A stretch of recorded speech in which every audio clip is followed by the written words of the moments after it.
Hola, ¿qué tal? Mi nombre es Ángel Gabriel Melesio Ramírez.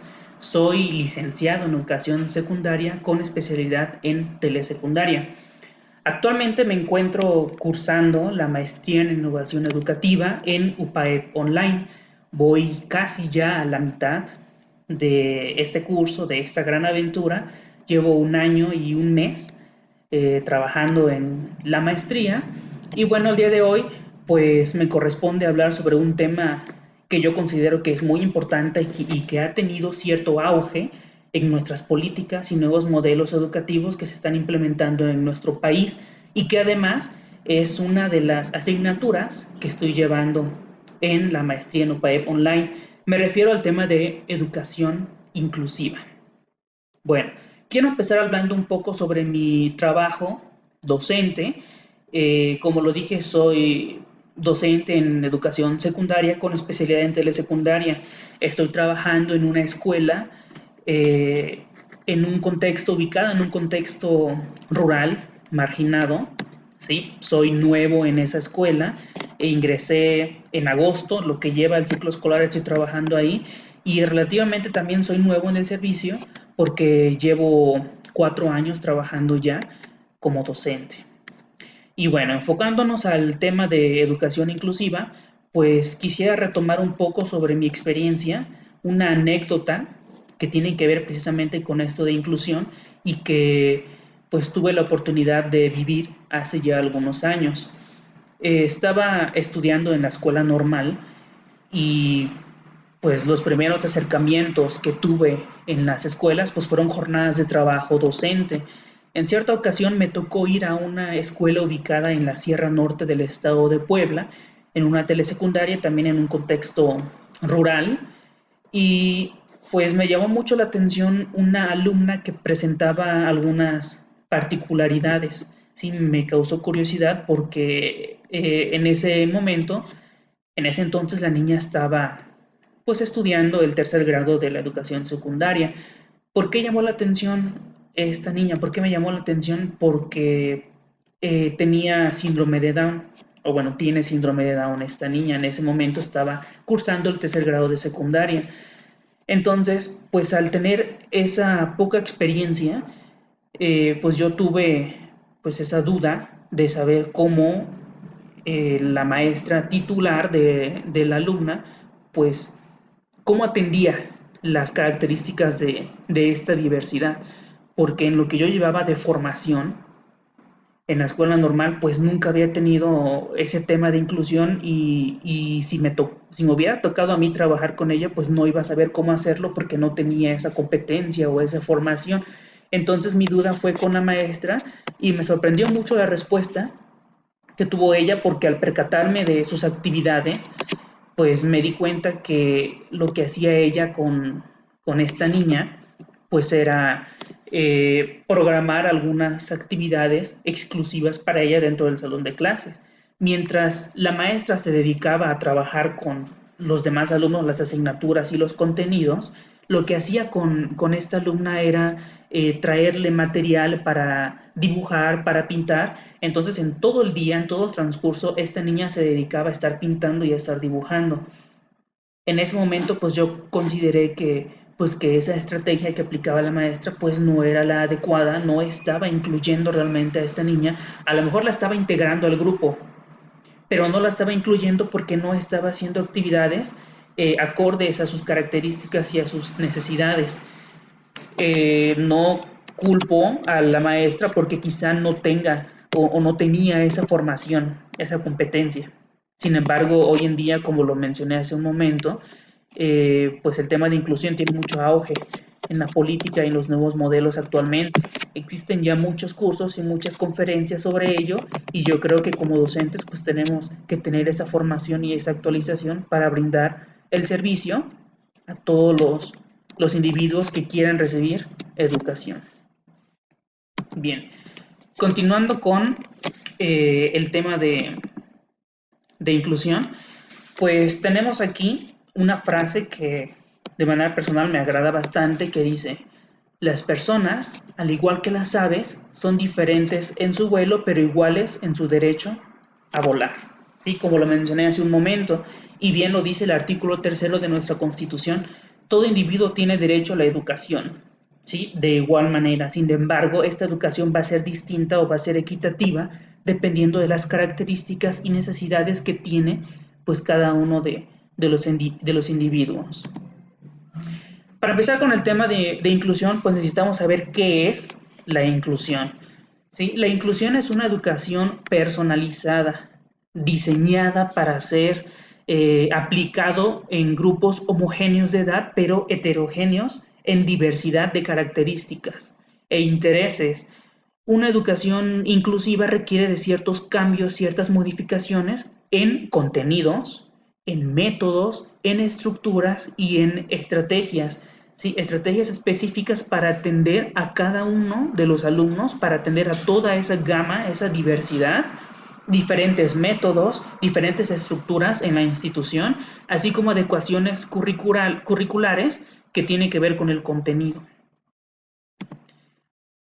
Bien, seguimos con los fundamentos de la educación inclusiva. La educación inclusiva ya tiene cierto tiempo que se ha venido manejando, sin embargo, es hasta hace pocos años que se le ha dado ese peso o esa importancia que debe tener. Uno de los fundamentos de la educación inclusiva se encuentra en la Declaración Universal de los Derechos Humanos, que literalmente nos dice que todos somos libres e iguales en dignidad y en derechos. Otro fundamento de la educación inclusiva tiene que ver con la UNESCO, la educación para el siglo XXI. En él se propuso el nuevo modelo de inclusión. Otro fundamento es el Foro Consultivo Internacional para la Educación para Todos, que entre muchos aspectos, pues se consideró la educación como un derecho básico e irrenunciable. Como lo mencionaba anteriormente, el artículo 3 es claro en ese aspecto. Todos los individuos tenemos derecho a la educación, sin importar características, todos tenemos ese mismo derecho. Continuamos con los objetivos de la escuela inclusiva. ¿Cuáles son los objetivos de una escuela que realmente sea inclusiva? Pues entre estos objetivos tenemos favorecer la igualdad de oportunidades. ¿Sí? Todos tenemos o debemos de tener esa oportunidad de recibir una educación inclusiva acorde a las características. Buscar la formación de una comunidad educadora. ¿A qué me refiero con comunidad educadora? A todos los agentes que intervienen dentro del proceso educativo. Hablamos de alumnos, de maestros, de directivos, de padres de familia, de autoridades educativas. Sí, se busca una formación de una comunidad que sea educadora, que se construya entre todos estos agentes un aprendizaje realmente significativo. Otro objetivo es desarrollar estrategias de intervención y atención a esta diversidad. Otro es promover el desarrollo de capacidades, de conocimientos, de actitudes, en sí de competencias en todos los alumnos de acuerdo a la diversidad cada uno de ellos presente. Una educación inclusiva, además de tener estos objetivos, implica muchas cosas dentro de la institución. Implica sobre todo cambios en actitudes y en prácticas educativas que tiene que ver mucho con el trabajo de los docentes, de nosotros los docentes. Uno de ellos es la valoración de la diversidad como un elemento enriquecedor. Muchos de nosotros pues llegamos a tener esa idea de que pues ingresar a un alumno con diversidad funcional en el aula, en una escuela regular, pues es una tarea muy sencilla y muy difícil, perdón, y que va a verse como una barrera para el aprendizaje. No se debe ver de esa manera la diversidad, se debe de ver como un elemento enriquecedor. La diversidad es un elemento enriquecedor para el aula, para el aprendizaje. Por eso es que se debe atender a la diversidad con esta valoración. Tenemos el currículo amplio y flexible, lo que mencionaba hace un momento con adecuaciones curriculares. Enfoque metodológico y pedagogía centrada en el alumno, en el aprendizaje de los estudiantes, no solamente en la enseñanza, sino en el aprendizaje, en cómo aprende el alumno y en su diversidad.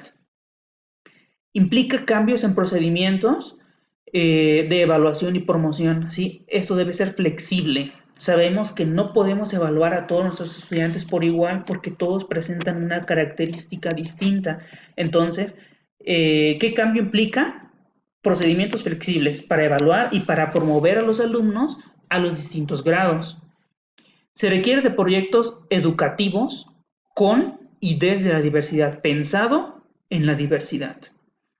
Requiere de participación de la comunidad entendida, como lo mencioné hace un momento, a todos los agentes que intervienen en este proceso educativo. Y que tiene que ver con la anécdota que mencioné hace un momento, la formación docente, actualización del magisterio en el tema de inclusión. Bien, ¿cuáles son las características de una educación inclusiva? Pues se debe partir del principio o filosofía de ver a todo como un nosotros, ¿sí? No de manera individual, sino un nosotros. Debe ser flexible en el currículo, en la evaluación, en la promoción, en la organización de la escuela.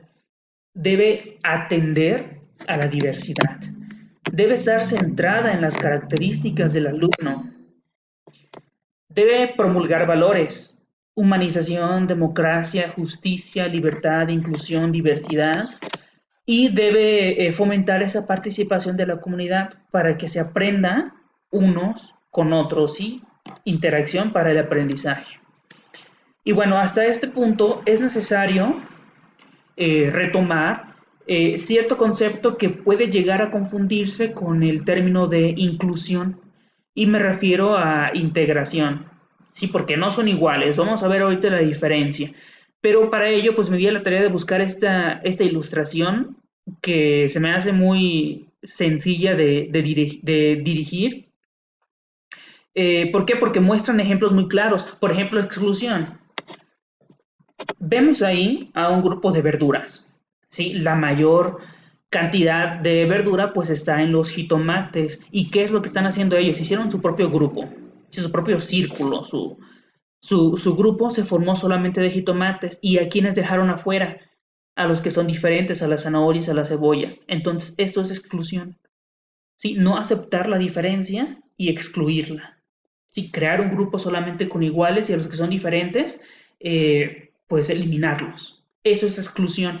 ¿Qué es segregación? ¿Sí? En la siguiente ilustración, pues se ve también ese mismo círculo de jitomates, que como repito, pues es la mayoría, pues formó su grupo. ¿Sí? Ahora vemos que estas verduras que se quedaron afuera, pues ya no se quedaron dispersas, sino que crearon también sus propios grupos de iguales. Esto es segregación, es algo que no debemos de permitir en nuestros salones, ¿sí? Y vemos ahí claramente cómo, habiendo tres cebollas, pues se juntaron dos y una se quedó solita, ¿sí? Eso es individualismo, algo que no podemos, pues, fomentar en nuestras aulas. Ahora tenemos los dos conceptos que posiblemente tengamos alguna confusión o que en su momento llegó a verse como algo similar. Integración. En la ilustración se ve claramente la diferencia. En integración ya vemos cómo las verduras diferentes ya están dentro de ese círculo de jitomates. Sin embargo, dentro de ese círculo pues ya se creó otro con estas verduras diferentes. Eso es integración. Ya estamos integrando a los demás, sin embargo, todavía existe esa barrera que nos impide interactuar, que nos impide convivir con los demás. ¿Qué es lo que se busca? La inclusión, y ahí lo tenemos también. Vemos ahí ya a todas las verduras diversas, ¿sí? En un mismo círculo, sin ninguna barrera, sin ninguna exclusión, ya se están conviviendo, ya están trabajando, pues de manera igual, de manera equitativa, todos dentro de un mismo círculo, que es lo que se busca en la inclusión. No excluir, no segregar, no solamente integrar, sino incluir a todos de acuerdo a sus características. Para terminar con el tema, pues quiero concluir con algunas frases que me agradan bastante. El primero dice: si enseñamos a los niños a aceptar la diversidad como algo normal, no será necesario hablar de inclusión, sino de convivencia. Y la última dice: todos tenemos alguna discapacidad. Quizá la nuestra sea que no nos damos cuenta que podemos cambiar la situación. La educación inclusiva implica muchos cambios, pero uno de los más importantes pues está en nosotros. en cambiar de perspectiva, en una formación, en una actualización docente para brindar el mejor servicio a todos los alumnos. Ver la diversidad